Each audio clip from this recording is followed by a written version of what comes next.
¿Qué es España? SIDES es una organización española, y desde su origen en 2006 hasta 2020, estaba compuesta exclusivamente por genuinos españoles.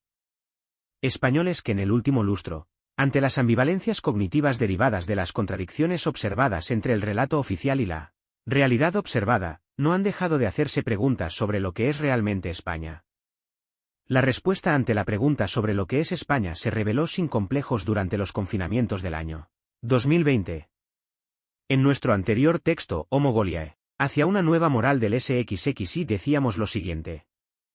Las decisiones gubernamentales han implicado el agravio de unos españoles sobre otros, ya que mientras unos continuaban con sus ingresos intactos, otros vieron cortar e incluso destruir sus fuentes de ingresos mientras comprobaban que no por ello se les sustraía de sus obligaciones tributarias.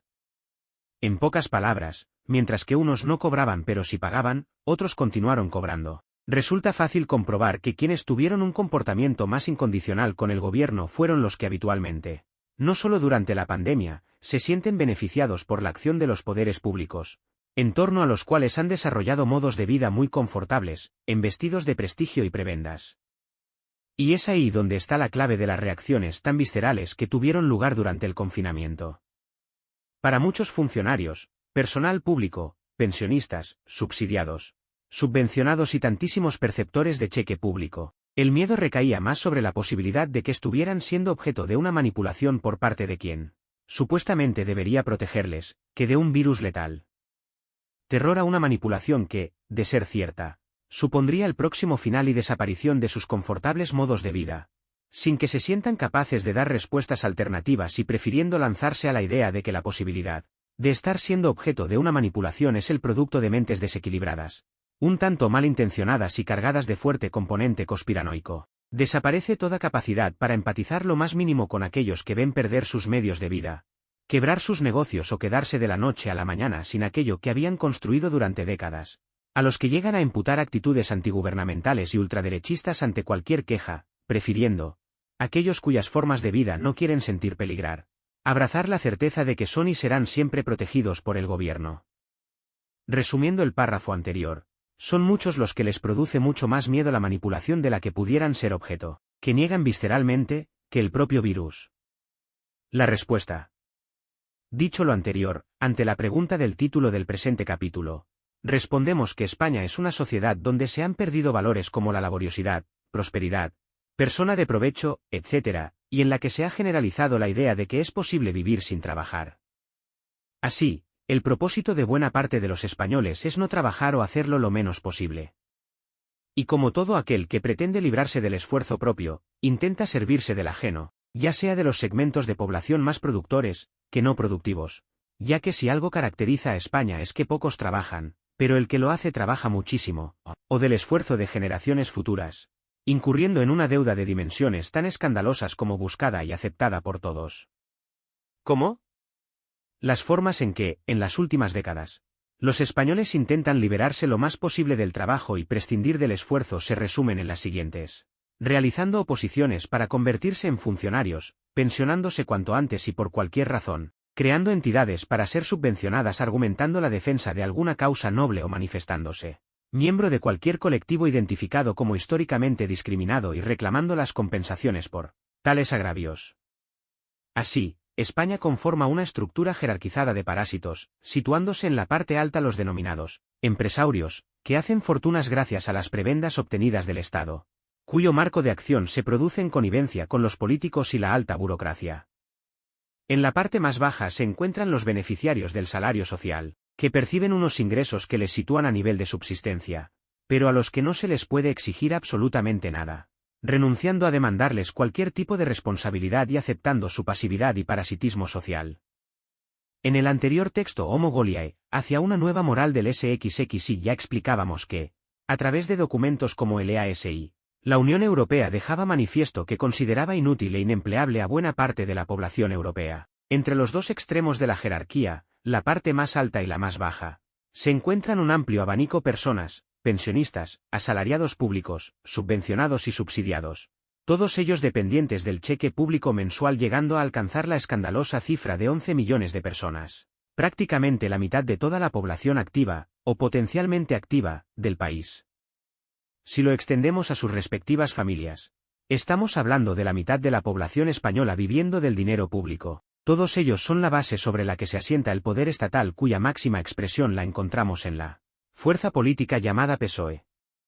Partido con 144 años de historia inmerso en el ADN de la sociedad española, que ha convencido, al menos, a más de la mitad de los españoles, que es posible, repito, vivir sin trabajar. Una mitad de españoles que cuando se alude al sentido común sobre la inviabilidad de gastar más de lo que se ingresa durante un tiempo excesivo o sobre los peligros de incurrir en una deuda impagable que compromete seriamente el futuro de las más jóvenes generaciones de españoles y asfixia a productores y emprendedores, contraargumentan, sin prodigarse en reflexión alguna, que existe riqueza suficiente de no ser por los egoístas empresarios que la acaparan, los corruptos políticos que la roban o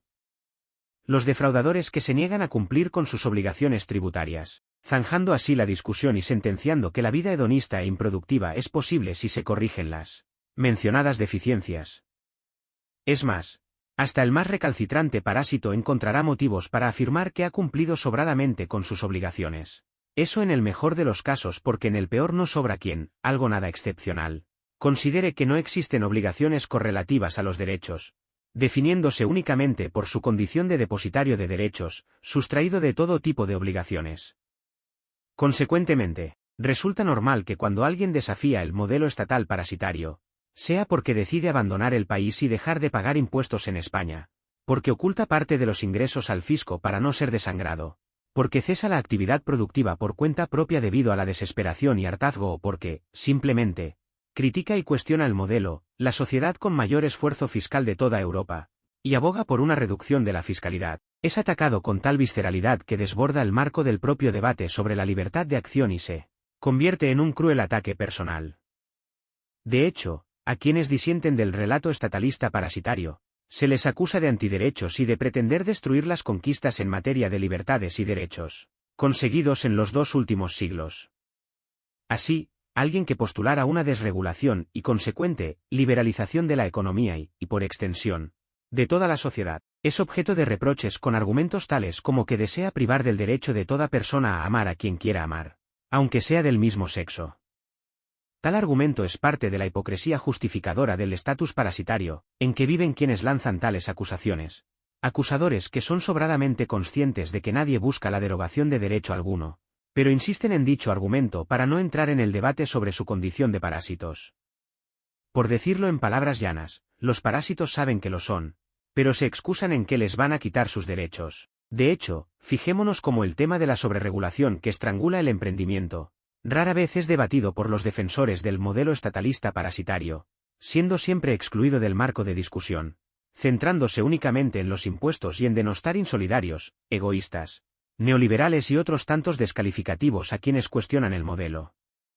Cabría preguntarse, aun aceptando correcto el porcentaje que el Estado confisca a los segmentos productivos, ¿por qué, adicionalmente, se les ponen todo tipo de trabas a la creación de riqueza e imponen condiciones que, en el mejor de los casos, implican un grave daño a la productividad, y consecuente, a la capacidad para la creación de riqueza, en el peor de los casos, hacen inviable la empresa provocando el cese de actividad? Es como si no les importara maltratar a la gallina de huevos de oro, ya sea para que ponga menos huevos o para terminar matándola. Resulta obvio que tras semejantes actitudes no solo existe una más que notable ignorancia, al albergar el convencimiento de que quien financia el modelo estatalista parasitario, no es el tejido productivo, siendo, según su creencia y convicción, el propio Estado el agente creador y proveedor de riqueza. Tales actitudes esconden el propósito, malicioso, de denuncia y derribo de quienes son considerados rebeldes y disidentes del modelo respecto del cual sus defensores se sienten beneficiados. Denuncia engullida en un profundo desprecio que, a simple vista y sin profundizar en los mecanismos psicológicos que subyacen, resultaría para un observador profano, claramente injustificado y desproporcionado. En una conversación que pudimos atender en el territorio rural del suroccidente asturiano, escuchamos la respuesta que un pequeño grupo de trabajadoras del sector público dieron a algunas de las críticas y quejas sobrevenidas de los productores agropecuarios que veían cada vez más estrangulada su actividad por la acción estatal. Dicha respuesta consistía en afirmar que los productores agropecuarios pretendían ganar mucho dinero. En España la decisión de asumir riesgos y comprometer hasta el propio prestigio personal como precio a pagar por La pretensión de prosperar incluso, enriquecerse, constituye una actitud demonizada, acusando a quienes tienen semejante proyecto vital de pretender convertirse en explotadores, por lo que resulta justificado imponerles todo tipo de trabas para que no logren el éxito en la consecución de sus objetivos y si, a pesar de todo, lo consiguen, sangrarles hasta la saciedad como castigo por haber tenido semejante osadía. Las avispadas mujeres que mantenían la conversación que estamos describiendo, con argumentos en absoluto residuales, sino muy generalizados en la sociedad española, afirmaban que los ganaderos y agricultores tendrán que ganar como los demás. ¿Por qué iban a ganar más que ellas mismas, por ejemplo? El hecho de que alguien acepte postergar los retornos, incurrir en riesgos y aceptar la pérdida como posibilidad, no es algo que debiera ser recompensado según el relato más extendido en el modelo estatal parasitario. Durante los confinamientos, adquirieron notable importancia los denominados expertos. Se le decía a la población que debía tomar decisiones cuyas consecuencias eran tan graves como verse obligados a quebrar y perder los medios de vida, mantener encerrados a los niños o desatender a los seres queridos abandonándoles a su suerte. Curiosamente, las explicaciones esgrimidas por los expertos, empezando por Fernando Simón Soria, que en aquel momento era el director del Centro de Coordinación de Alertas y Emergencias Sanitarias del Ministerio de Sanidad, al que solo nos queda atribuirle el calificativo de impresentable, resultaban escandalosamente vagas, incoherentes, contradictorias, constantes cambios de opinión, poco concisas, etc.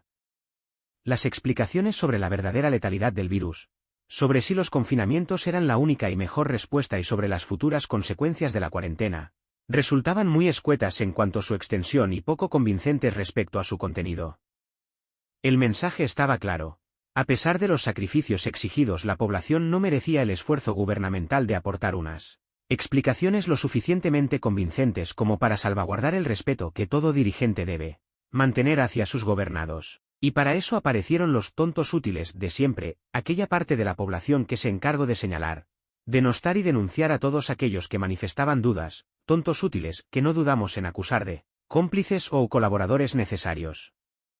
Es más, se acusaba a los disidentes, con sarcasmo e ironía, de ser los nuevos expertos en virología. Claro que la ilegalidad de las medidas aplicadas, respecto de las cuales, posteriormente, se pronunciaría el Tribunal Constitucional, o las consecuencias económicas de tales medidas, quedaban fuera del marco de discusión, situación que persiste hasta el momento en que se escribe el presente texto. Aquellos que durante los confinamientos acataron, aplaudieron y señalaron a quienes no opinaban como ellos, forman la base sobre la que se sustenta el poder del modelo estatalista parasitario. Paradójicamente son ellos los que se arrogan todo tipo de virtudes, destacando las de solidaridad y responsabilidad hacia el otro,